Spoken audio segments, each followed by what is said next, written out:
Matan Hausa fim Kannywood cikakkun karuwai ne. Tanimu akawu.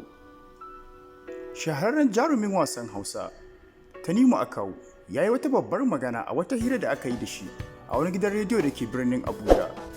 Ya bayyana cewa yanzu babu wani abu da matan ke yi idan ba bin mazan banza ba, masu kuɗi ko masu mulki. Jarumin ya bayyana cewa motar da hadiza Gabon ke hawa kadai za ta iya sayan motocinsa guda 10. Ya kara da cewa shi EOD ce yake hawa kuma shi da kudin sai ta. Jarumin ya kara da cewa ya kara bayar da misali na jaruma maryam yahaya. Ya ce kallo kawai ta zo aka sanya ta a cikin fim din masu, amma yanzu wayoyin da take haɗu suke hannunta sun kai na kimanin 800,000.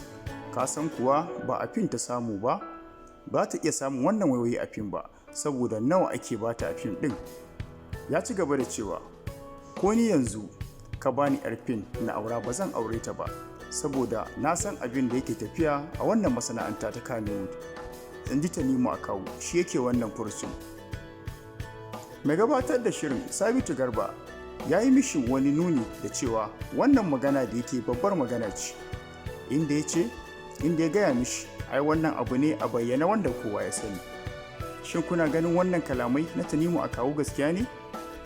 Amma wasu kuma suna comment suna cewa to idan yana zargin su da wannan harka ta banza, to shi kuma ai a cikin su yake suna tare.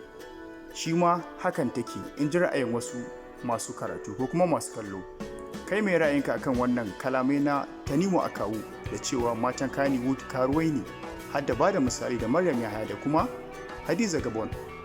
To Allah ya samu dace. Har ka manta a ƙarshe dai ka danna mana subscribe a wannan channel ɗin tamu. Idan kuma ka subscribe tun a baya, ka danna ƙararrawar sanarwa domin ka dinga samun shirye-shiryenmu idan mun ɗora. Mun gode.